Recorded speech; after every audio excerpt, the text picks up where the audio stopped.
Bonjour tout le monde, c'est Mumu. Aujourd'hui, je vous retrouve pour le défi numéro 5 pour le jeu des scrapésiennes. Donc cette fois-ci, c'est une inspiration avec cette ampoule et ces taches de couleur et ce petit motif fleuri ici. Donc c'est parti. Cette carte, je l'ai déjà réalisée une fois. Vous avez peut-être dû la croiser sur le net. Je vais la refaire pour vous montrer un petit peu le process. Donc j'ai mon fond de carte que je mets à part. J'ai découpé dans du papier aquarelle 300 grammes. Un fond de carte tout simple. Alors j'utilise ce papier aquarelle qui vient tout droit de chez Action. Voilà, pour la carterie ça suffit amplement.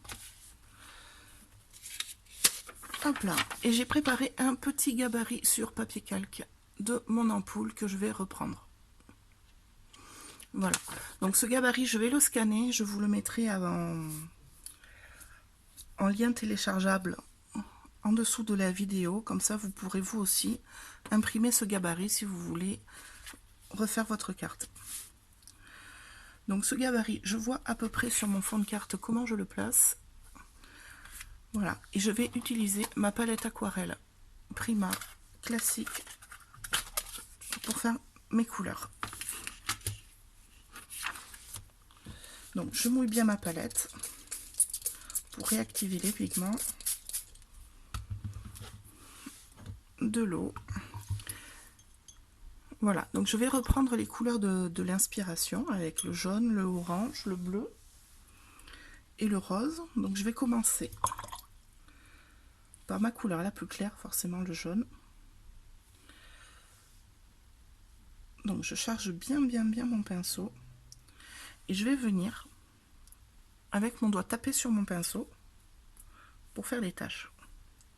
Donc c'est totalement aléatoire, donc je commence comme ça et après je viens élargir mes taches jaunes. Alors, je vais essayer de le faire le plus harmonieusement possible forcément pour vraiment que ça fasse tache.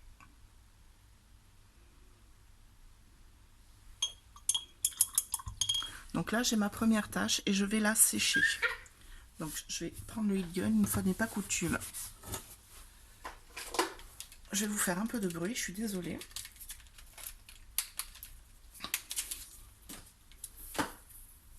Hop.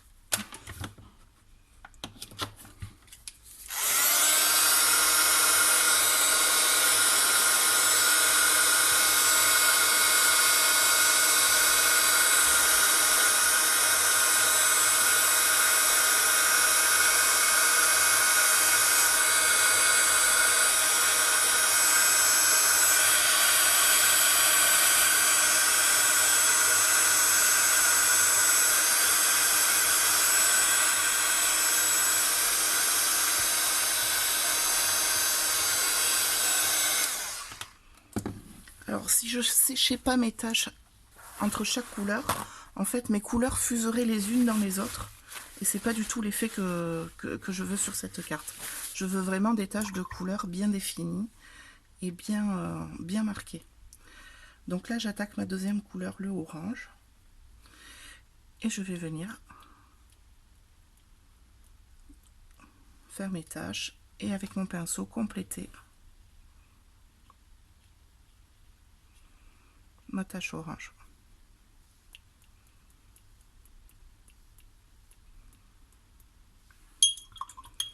Et là on ressèche.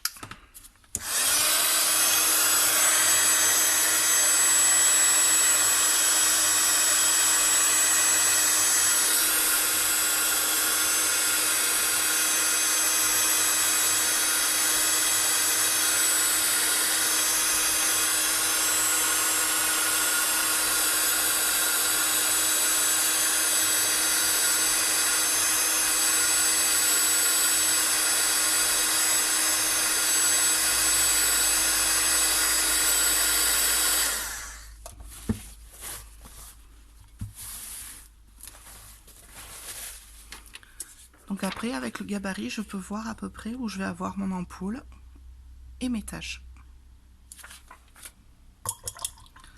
Donc là, j'attaque le rose. Hop, je vais le faire un peu là.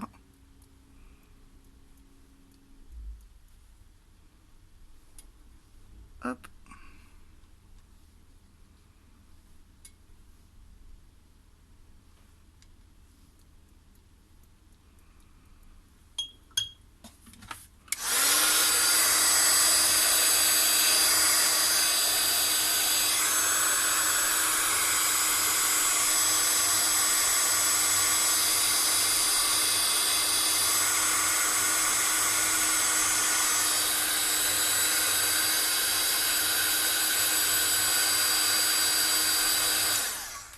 Donc là, je suis en train de voir que ma couleur est très translucide, car il y a pas mal d'eau, j'ai mis pas mal d'eau dans mon jus au départ. Donc je vais venir ajouter de la couleur pour saturer un peu plus mes taches. Donc je concentre un peu plus mon pigment, je mets moins d'eau et je viens re-remplir ma tache.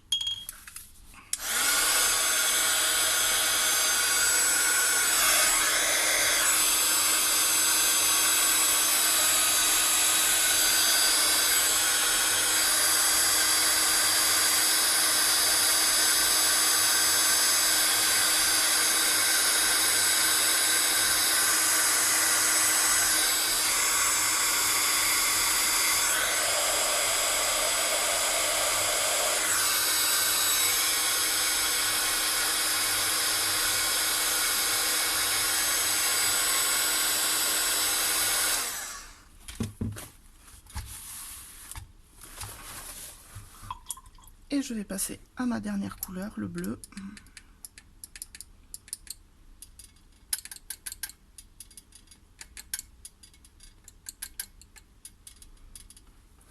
Donc je vais en faire un peu là.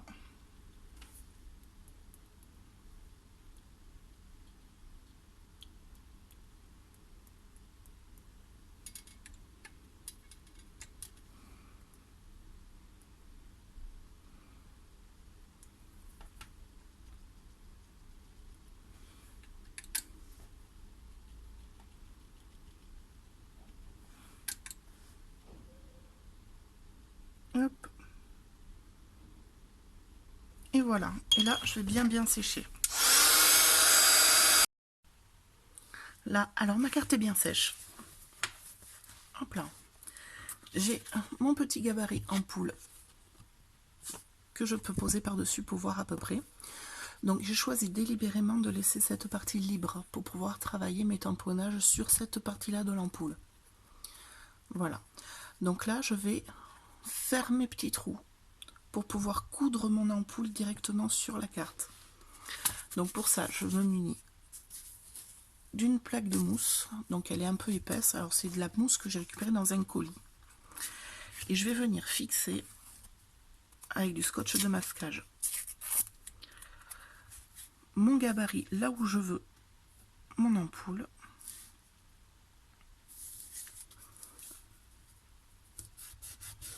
Hop. Et avec une aiguille à coudre, donc c'est vraiment une épingle. Moi j'utilise ça parce que je veux vraiment que ce soit le plus fin possible. Je pose sur ma plaque de mousse et je vais venir faire mes petits trous. Donc je vais décrocher le téléphone pour vous montrer de près. Hop. Donc là, je tente la mise au point. Voilà, donc je vais en fait suivre mon dessin. Alors je vais percer des trous à environ 4 mm chacun de distance.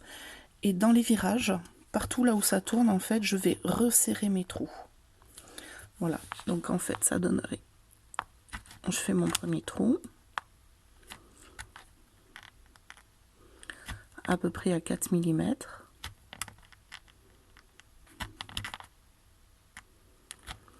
Alors, plus on perce droit, alors c'est une question d'habitude, après il faut pratiquer. Et là, vu que ça tourne, je vais resserrer légèrement mes trous. Alors, je préfère faire mes trous à l'avance plutôt que piquer dans mon papier. Comme ça, j'ai tous mes trous qui sont percer du même côté. Je vais vous montrer. D'un côté, je vais avoir le trou. Et sur le dos, je vais avoir le petit dôme de papier. Et ça, je ne le veux pas sur ma raya, je préfère qu'il soit derrière.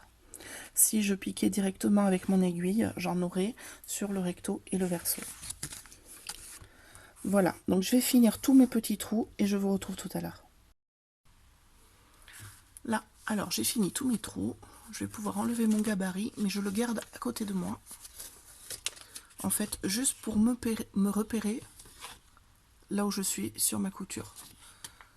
Donc là, je vous montre le recto, on verra mieux sur le verso. Donc j'ai reproduit mon motif. Alors le gabarit va me servir à recréer ici mes lignes dans le culot de l'ampoule. Il y a plein de petits points, c'est assez serré. Voilà, donc j'ai préparé mon aiguille et mon fil. Voilà, donc j'ai choisi l'aiguille la plus fine que j'avais dans tout ce que j'ai comme aiguille et du fil noir. Donc pour coudre mon ampoule, je vais utiliser deux manières de coudre différentes. Donc moi, celle que j'appelle le chemin tout droit. Donc je pique mon premier point. Voilà, je retourne, je vais aller piquer dans le point d'après.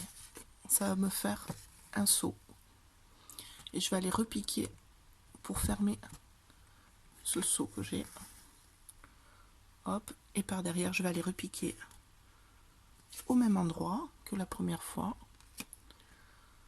Voilà, et en fait, je vais coudre au fur et à mesure mon motif.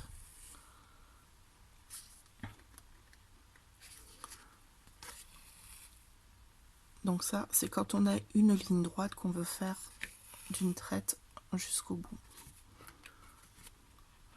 Donc pour bien avoir un trait qui se suit, en fait, quand je pique, alors je vais vous le montrer là. Alors je sais pas si en gros plan ça va vraiment le faire. J'essaye en fait de piquer dans le brin de mon fil. Voilà, pas à côté, pour pas avoir d'écart en fait. Et avoir une ligne bien nette. Hop, et là en fait mes points se suivent bien et je n'aurai pas d'écart dans ma couture parce que c'est ce qui arrive le plus souvent quand on coud à la main. Voilà, donc là par rapport à mon dessin, je vais décider de partir à gauche et de faire au fur et à mesure mes traits. Donc c'est là qu'intervient le gabarit. Je vais en fait compter mes points au fur et à mesure. Donc là j'ai compté mon premier point. Ici j'ai mon premier point qui descend, donc c'est celui-là. Et je sais que j'ai encore 1, 2, 3 points à faire avant mon trait. Donc hop, 1,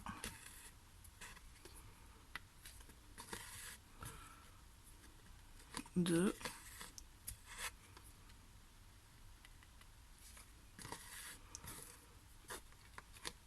et 3. Donc là j'arrive à mon trait transversal, celui qui fait toute la longueur du culot. Et là je vais faire l'aller-retour. Donc en point simple, je saute une case, je pique dans celui d'après. Derrière, je repique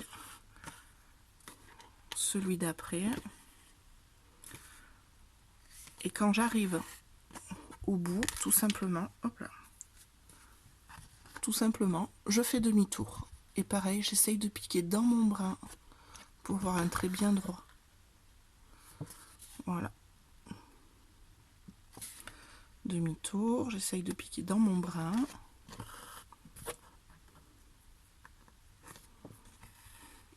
Hop. Là.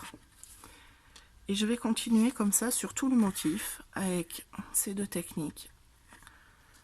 L'aller-retour et la couture droite pour faire tout mon motif. Donc voilà, il y en a pour une bonne dizaine de minutes là, donc je vous rejoins tout à l'heure.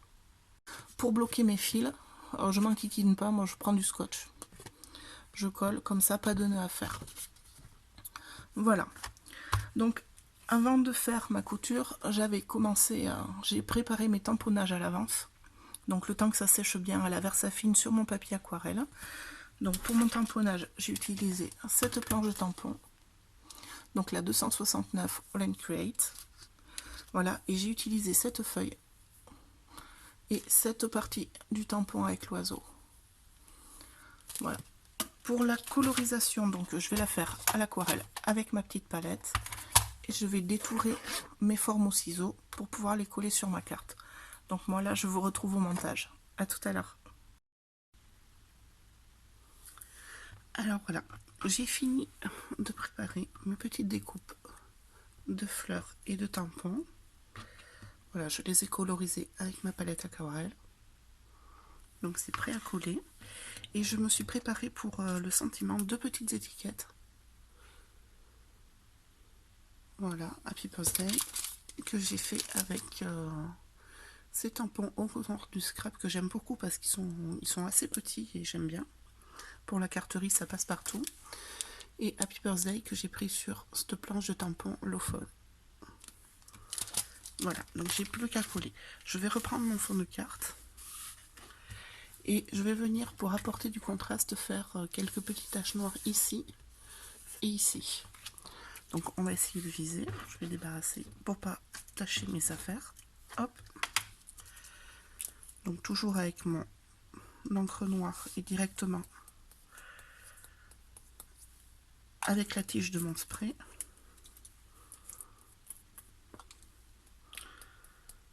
Là.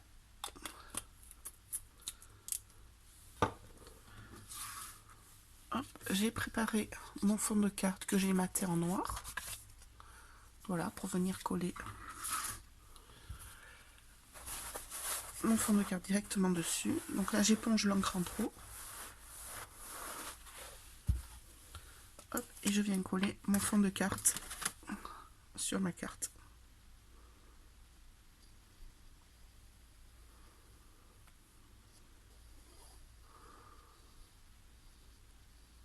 Donc je fais la tacky glue, j'aurais pu faire aussi au double face.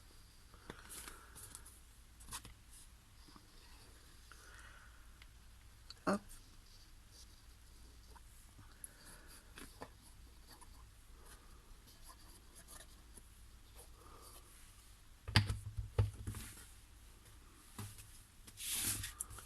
Donc je vais essayer de le centrer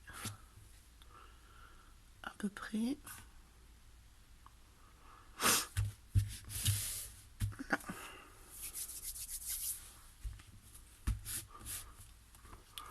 Et là du coup je vais venir coller mes petits éléments. Donc mes étiquettes, et j'ai prévu des dots énamel et de la mousse 3D pour mettre en relief. Voilà.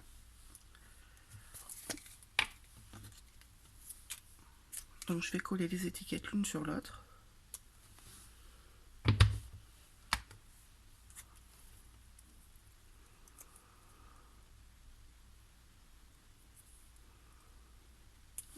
Hop, quelques petits carrés de mousse pour mettre en relief mon titre.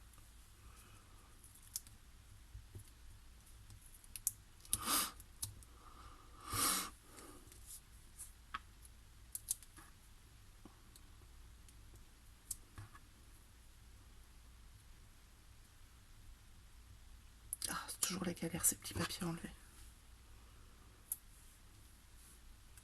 Donc je vois à peu près où je veux le placer. Et je vais prendre mes éléments. Donc là, du feuillage.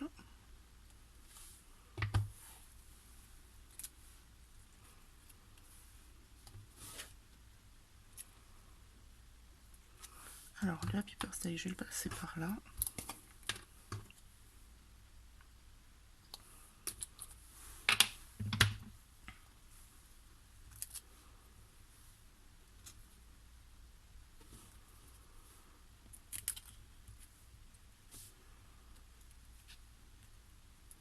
Là.